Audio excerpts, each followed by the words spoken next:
Hello hi welcome नमस्ते, मेरा नाम ऋतिक और आज हम फिर से बात करने वाले हैं एक और इंटरेस्टिंग कंसेप्ट के ऊपर। तो ये वीडियो सेमेस्टर 2 के उन बच्चों के लिए मोस्ट इंपोर्टेंट होने वाली है जिनके पास सब्जेक्ट है principle of micro economics first. तो चलिए शुरू करते हैं आज की वीडियो और आज हम बात करेंगे फिर से डिमांड के बारे में।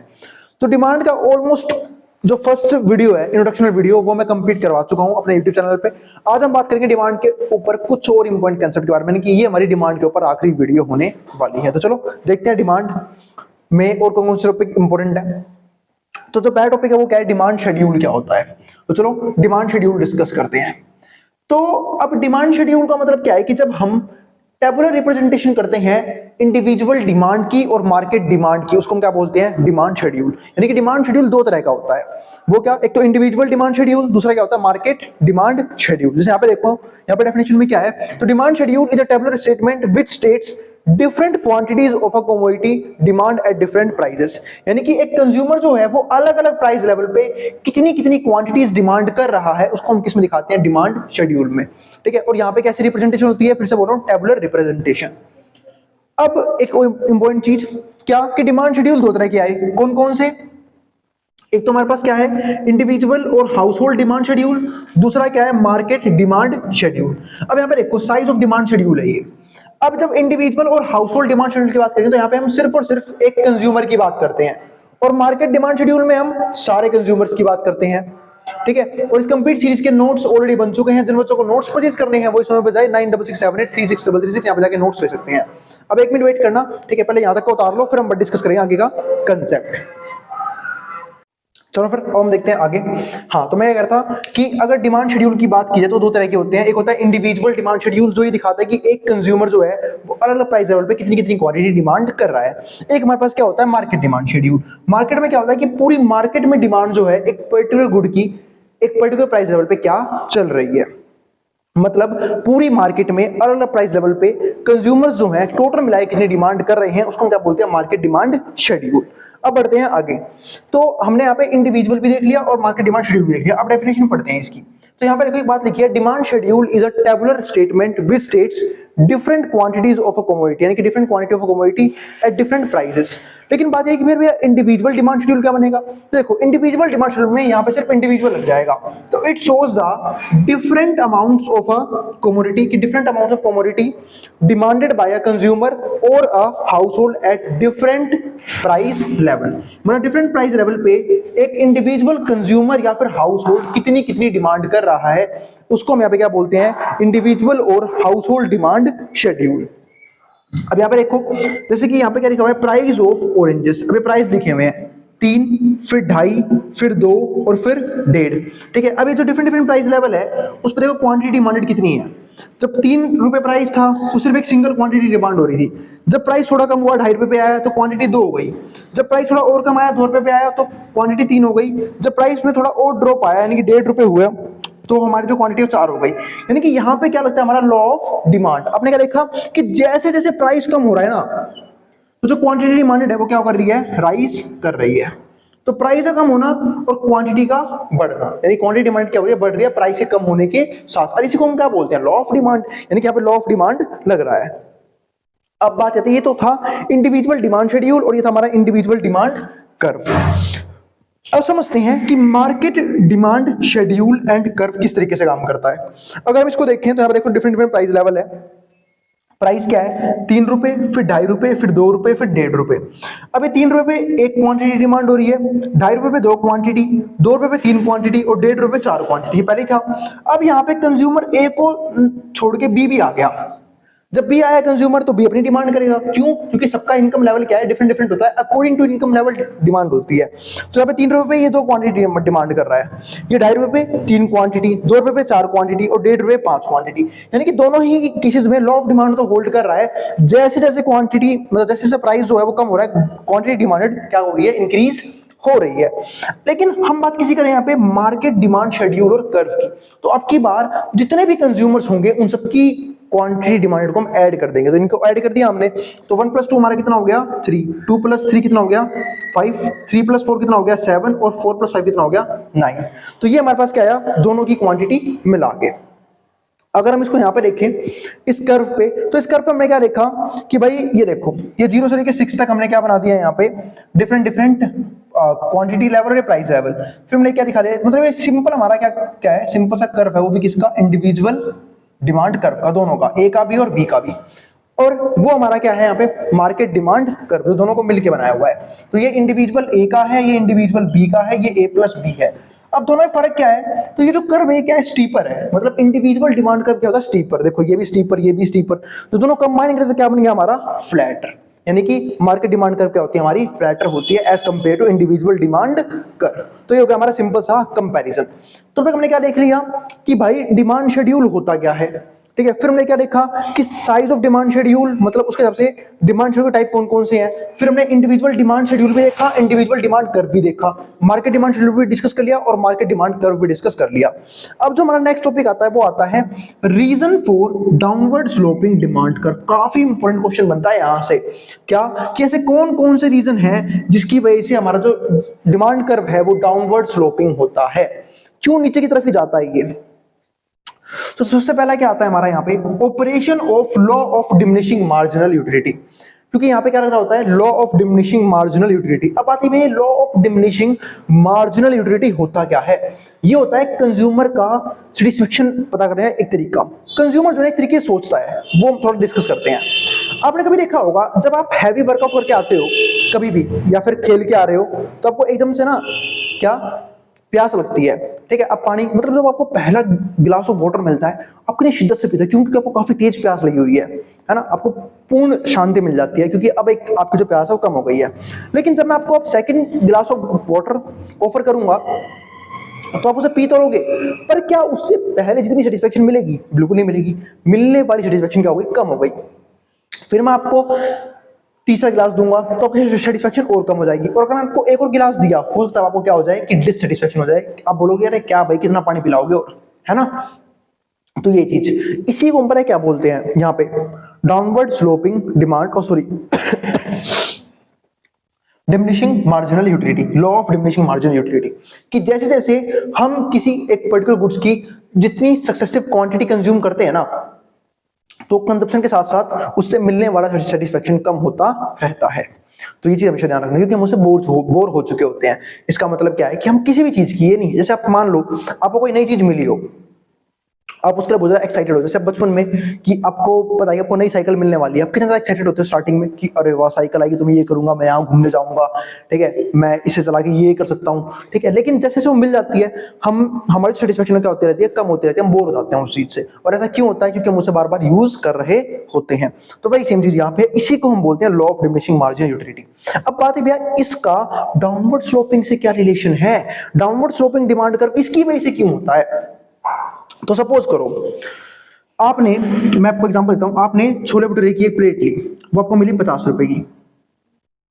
आपने एक प्लेट खा ली, आपका मन भर गया, वहां मजा आ गया, ठंड के मौसम बिल्कुल गर्मा गर्म छोले भटूरे खाने को मिल गए, मजा आ गया, है ना। अब आपका मन कर मैं एक प्लेट और ले लूं, ठीक है। तो आपने एक प्लेट और ली, फिर आपने 50 रुपए दिए उसे, तो क्या आपको 50 रुपए जितनी सेटिस्फेक्शन मिली, नहीं। क्यों, क्योंकि आपने एक बार टेस्ट कर लिया था, आपका पेट ऑलमोस्ट भर चुका था, अब आपको सिर्फ वैसे ही खाना था, ठीक है। मतलब स्वाद तो आपको मिल चुका था, आप मजे के लिए आपने खा लिया था एक प्लेट, आपने एक प्लेट और ऑर्डर किया, लेकिन आपको उस लेवल का मजा नहीं आया, यानी कि आपको पहली बार सेटिस्फेक्शन मिली 50 रुपए देगी। अब आप क्या बोलोगे, अरे यार की बार तो मजा नहीं आया, क्या पता पूरा खा भी ना पाओ दूसरा प्लेट, ठीक है। तो उस केस में आप जो क्या चाहते हो कि भाई मुझे 50 रुपए ना पे करने पड़े, कुछ पैसे कम पे करने पड़े। तो इस तरीके से हमारा लॉ ऑफ डिमांड यहां पे होल्ड करता है कि भाई जब मैं एक गुड्स को बार बार कंज्यूम करूंगा और जब उससे मिलने वाली सेटिस्फेक्शन मुझे कम होती जा रही है, तो मैं सेम पैसे क्यों दूं, मुझे कम पैसे लो ना अगली बार, उससे लेवल और कम पैसे लो, क्योंकि मुझे उस लेवल की सेटिस्फेक्शन नहीं मिल रही जो मुझे पहली बार कंजप्शन के बाद मिली थी। तो इसलिए यहां पे डाउनवर्ड स्लोपिंग कर्व होता है कि भाई जब तुम प्राइस कम करोगे ना अगले गुड्स के लिए, तब मैं डिमांड इंक्रीज करूंगा, वरना मैं डिमांड इंक्रीज नहीं करूंगा। मतलब पहले छोले भटूरे की प्लेट 50 में खाऊंगा, अगली जब खाऊंगा तो तुम 40 रुपए में दोगे, क्योंकि अब मुझे उस लेवल का सेटिस्फेक्शन नहीं मिलने वाला। उससे अगली जब खाऊंगा तो मुझे तुम 30 रुपए में दोगे, इस तरीके से। तो इस तरीके से हमारा law of diminishing marginal utility एक कारण होता है डाउनवर्ड स्लोपिंग डिमांड कर्व का। दूसरा पॉइंट क्या आता है हमारे पास यहाँ पे, न्यू कंज्यूमर्स। अब जो नए कंज्यूमर्स हैं वो भी यहाँ पे क्या होते हैं, ठीक है, कारण होते हैं डाउनवर्ड स्लोपिंग डिमांड कर्व के। जैसे आपको एग्जांपल देता हूँ, अगर मान लो किसी गुड्स के प्राइस हाई है तो वो गुड्स जो है वो कई लोगों के लिए क्या होंगे, अनअफोर्डेबल होंगे, मतलब लोग उसे अफोर्ड नहीं कर पा पाएंगे, लोगों की अफोर्डेबिलिटी नहीं होगी उस गुड्स को लेके। सपोज कोई लग्जरी गुड्स है, कोई गुड्स है बहुत महंगे हैं, जैसे आपने देखा होगा जब कोई फोन लॉन्च होता है वो कितना महंगा होता है ना, ठीक है, कि भाई सिर्फ उसे अमीर लोग ही अफोर्ड कर पाते हैं। लेकिन जैसे ही उसका नया वर्जन लॉन्च कर देते हैं, उस फोन के प्राइस जो है वहां पे ड्रॉप करने शुरू कर जाते हैं ताकि उसे बाकी पुअर लोग ले सके। तो ये एक और कारण होता है डाउनवर्ड स्लोपिंग डिमांड कर्व का, जब नए कंज्यूमर मार्केट में एंटर करते हैं, जब प्राइस कम होता है। इसलिए जो है कंपनीज जो है वो टाइम टाइम ऑफर लाके अपने प्राइस को ड्रॉप करते रहते हैं ताकि नए कंज्यूमर्स को अपनी तरफ अट्रैक्ट कर सके। तो ये होता है हमारा न्यू कंज्यूमर, एक कारण डाउनवर्ड स्लोपिंग डिमांड कर्व का। तीसरा होता है इनकम इफेक्ट। हम सब जानते हैं इनकम इफेक्ट, इनकम एक बहुत बड़ा कारण है किस चीज का, डिमांड कर्व के ऊपर। अब इनकम कैसे कारण है, क्योंकि भाई इनकम जो है वो परचेजिंग पावर को दिखाता है। अगर लोगों की इनकम बढ़ेगी, अब देखो यहाँ पे इनकम का दो तरीके होते हैं बढ़ाने के। अब इनकम के दो तरीके से बढ़ाने के, अब मान लो किसी की इनकम सपोज करते हैं 1 लाख है, मान लेते हैं किसी की इनकम क्या है 1 लाख है, ठीक है। अब इनकम बढ़ने के दो तरीके होते हैं, या तो जो भी गुड्स हम यूज कर रहे हैं उसके प्राइस कम हो जाए, या फिर रियलिटी में मेरी इनकम बढ़ाई जाए। क्योंकि प्राइस कम होंगे ना जब भी इनकम बढ़ जाती है। जैसे कि सपोज करो, मैं आपको एक और एग्जांपल देता हूं, मान लो कि किसी पर्सन के पास क्या नाम है 500 रुपए हैं। अब इस 500 रुपए में, ठीक है, वो किसी पर्टिकुलर गुड्स की सिर्फ 10 क्वांटिटी खरीद पा रहा है। इसका मतलब वो गुड्स कितने के हैं, 50 रुपए के हैं। लेकिन गुड्स के प्राइस ड्रॉप हो गए, अब गुड्स के प्राइस 25 हो गए। क्या अब वो 20 क्वांटिटी नहीं खरीद पाएगा? तो देखो प्राइस ड्रॉप होने की वजह से उसकी इनकम का लेवल क्या हो गया, बढ़ गया, उसकी परचेसिंग पावर क्या हो गई, बढ़ गई। यानी कि मैं कह सकता हूं इसी को हम क्या बोलते हैं, इनकम इफेक्ट। कि अगर चीजों के प्राइस ड्रॉप होते हैं तो कंज्यूमर को लगता है कि मेरी इनकम बढ़ चुकी है, मैं ज्यादा गुड्स और ज्यादा सर्विसेज यूज कर पाऊंगा। तो इस तरीके से यहाँ पे लॉ ऑफ डिमांड फिर से काम करता है, और यही कारण है डाउनवर्ड स्लोपिंग डिमांड करवा कि प्राइस कम होंगे तो लोगों की इनकम बढ़ जाएगी, इनकम बढ़ जाएगी, लोग कंजप्शन ज्यादा करेंगे। यानी कि, और अगर प्राइस कम हो गया तो लोगों की इनकम क्या हो जाएगी, सॉरी प्राइस बढ़ गया तो लोगों की इनकम ना कम होते हुए भी कम हो गई। सपोज करो इसी वाले एग्जांपल में उस गुड्स के प्राइस जिससे कि पहले 50 थे, ठीक है, तो वो यहाँ पे 10 क्वांटिटी कंज्यूम कर पा रहा था। लेकिन सपोज करो 50 से 100 हो जाए तो वो तो सिर्फ 5 क्वांटिटी कंज्यूम कर पाएगा। क्यों? क्योंकि 100 रुपए की वजह से उसकी इनकम पे कोई फर्क नहीं पड़ा, लेकिन अब उसकी इनकम प्राइस के बढ़ने की वजह से कम हो गई है, उसकी परचेसिंग पावर कम हो गई। इसी को बोलते हैं परचेसिंग पावर कम होना। तो अब वो डिमांड कम करेगा क्योंकि उसके पास पैसा लिमिटेड है, लेकिन चीजों के प्राइस बढ़ चुके हैं, तो अब वो उतनी डिमांड नहीं कर पाएगा जितनी वो पहले करता था। तो बस ये एक इसी की वजह से डिमांड की कम कर देगा प्राइस के बढ़ने की वजह से। तो ये भी एक कारण है डाउनवर्ड स्लोपिंग डिमांड कर्व का। अब आता है सब्स्टिट्यूशन इफेक्ट। इसे मैंने पहले भी डिस्कस किया था पिछली वीडियो में, जहां पे मैंने ये डिस्कस किया था कि कैसे अदर गुड्स के प्राइस जो है वो अफेक्ट करते हैं दूसरे गुड्स को। तो जिसमें मैंने आपको कोक और पेप्सी का एग्जांपल दिया था कि कोक और पेप्सी को हम एक दूसरे की जगह सब्स्टिट्यूट कर सकते हैं। अगर सपोज करो कोक ने अपने प्राइस बढ़ा दिए तो हम कोक की डिमांड कम कर देंगे, लेकिन हमें कुछ ना कुछ चाहिए कंज्यूम करने के लिए, मैं पेप्सी की डिमांड को इंक्रीज कर दूंगा। तो इस तरीके से भी हम चीजें कर सकते हैं, ठीक है। तो इसी को हम क्या बोलते हैं, सब्स्टिट्यूशन इफेक्ट। तो यहाँ पे भी एक गुड्स के प्राइस ने दूसरे गुड्स के डिमांड को अफेक्ट कर दिया, और ये भी हमारे पास कारण है किसका, डाउनवर्ड स्लोपिंग डिमांड कर्व का। तो हमारे पास 4 कारण आते हैं डाउनवर्ड स्लोपिंग डिमांड कर्व के। अब आता है हमारा अगला पॉइंट जिसको हम क्या बोलते हैं, exceptions to the law of demand. यानी कि लॉ ऑफ डिमांड को लेके कौन कौन से हमारे क्या हैं, एक्सेप्शंस हैं। जिसमें से पहला एक्सेप्शन क्या आता है वो देखते हैं। तो goods which are expected to become scarce और whose prices are expected to rise in future. यानी कि जब हम किसी गुड्स को लेके उसकी डिमांड को एक्सपेक्ट करने की कोशिश करते हैं, जैसे सपोज करो मुझे लग रहा है किसी जो गुड्स के प्राइस हैं वो फ्यूचर में बढ़ने वाले हैं, तो उसी करंट डिमांड को बढ़ा देते हैं। तो इसका मतलब क्या है कि फ्यूचर में जो प्राइस बढ़ने वाला है उसकी वजह से करंट की डिमांड बढ़ा दी हमने। तो यहाँ पे हमारा क्या होता है, लॉ ऑफ डिमांड फेल होता है। यानी कि प्राइस में कोई चेंज नहीं हुआ, प्राइस कांस्टेंट है अभी भी, प्राइस में किसी प्रकार का चेंज नहीं हो रहा, लेकिन डिमांड फिर भी चेंज हो रहा है। यानी कि लॉ ऑफ डिमांड यहाँ पे क्या हो रहा है, फेल हो रहा है। तो वही चीज यहाँ पे है। तो when goods which are expected to become scarce, मतलब जब लगता है ये है कि गुड्स जो है वो बहुत ज्यादा क्या हो जाएंगे, कम हो जाएंगे फ्यूचर में, या फिर वो बिल्कुल बैन हो जाएगा, बंद हो जाएगा, तो हम उसकी करंट डिमांड को इंक्रीज कर देते हैं। तो whose prices are expected to rise in future, खासकर जब हमें लगेगी कि फ्यूचर में प्राइस बढ़ने वाले हैं। सपोज करो आपको ये पता लग रहा है, तो यहाँ पे दो चीजें होती हैं। अगर आपको लग रहा है कि फ्यूचर में प्राइस बढ़ने वाले हैं तो आप उस गुड की करंट डिमांड को इंक्रीज कर देते हो बिना लॉ ऑफ डिमांड को, मतलब अभी मार्केट में कुछ भी नहीं हो रहा, बस आपने सोचा कि फ्यूचर में पक्का इसकी डिमांड जो है, मतलब इसके जो प्राइस है वो हाई होंगे तो हम डिमांड को इंक्रीज कर देते हैं। लेकिन इसका भी उल्टा भी होता है। अगर मुझे लग रहा है कि फ्यूचर में किसी चीज के प्राइस ड्रॉप होने वाले हैं, कम होने वाले हैं, तो मैं उसकी आज डिमांड नहीं करूंगा, आज डिमांड बंद कर दूंगा, फ्यूचर में खरीदूंगा। तो ये एक कारण होता है। दूसरा कारण क्या है, गुड्स कैरिंग सोशल स्टेटस। वो गुड्स जो सोशल स्टेटस कैरी करते हैं उसे हम बोलते हैं वेवलेंट गुड्स।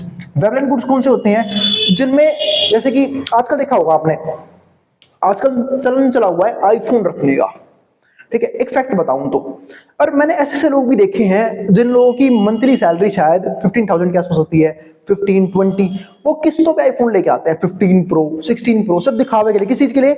सोशल स्टेटस के लिए। क्यों? उन्हें लगता है कि वो अमीर फील होंगे, अमीर लगेंगे अगर वो आईफोन कैरी करेंगे तो। यानी कि सोशल स्टेटस गुड्स वो गुड्स होते हैं, ठीक है, उनको जब ही खरीदा जाएगा जब उनके प्राइस हाई होंगे। क्यों? क्योंकि लोगों को लगता है अरे वाह यार इसके पास तो आईफोन है ना। चाहे अकाउंट में उतना बैलेंस पड़ा हो चाहे ना पड़ा हो, चाहे पूरी सैलरी उसकी किस्त भरने में निकल जाती हो, लेकिन रखना आईफोन ही है, ठीक है। तो ये किसका गुड्स हो गया? सोशल स्टेटस का। अब अगला पार्ट क्या आता है हमारे पास यहाँ पे? तीसरा, गिफन गुड्स। अब ये गिफन गुड्स क्या होते हैं, इनको थोड़ा समझते हैं तो समझ में आ गया ना कि सोशल गुड्स वो गुड्स होते हैं वो इसलिए खरीदे जाते हैं क्योंकि वो महंगे हैं। तो यहाँ पे लॉ ऑफ डिमांड फेल होता है, क्योंकि यहाँ पे प्राइस ज्यादा है तभी इनकी डिमांड हो रही है। अगर इनका प्राइस कम हो गया तो डिमांड क्या हो जाएगी? कम हो जाएगी। जैसे आप आईफोन के केस में देखोगे, जब नया आईफोन आता है उसकी डिमांड कितनी ज्यादा होती है ना, और पुराने आईफोन की डिमांड क्या होती है? कम हो जाती है। क्यों? क्योंकि उसके प्राइस कंपनी ड्रॉप कर देती है। अब आता है तीसरा हमारा गिफन गुड्स। अगर गिफन गुड्स की बात करूं तो ये होती है हमारी घटिया वस्तुएं। देखो दो तरह के गुड्स होते हैं, एक होते हैं हमारे नॉर्मल गुड्स, एक को हम क्या बोलते हैं? Giffen goods. अब नॉर्मल गुड्स में क्या होता है? नॉर्मल गुड्स में लॉ ऑफ डिमांड होल्ड करता है।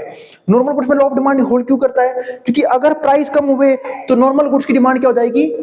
कम हो जाएगी। क्यों कम हो जाएगी?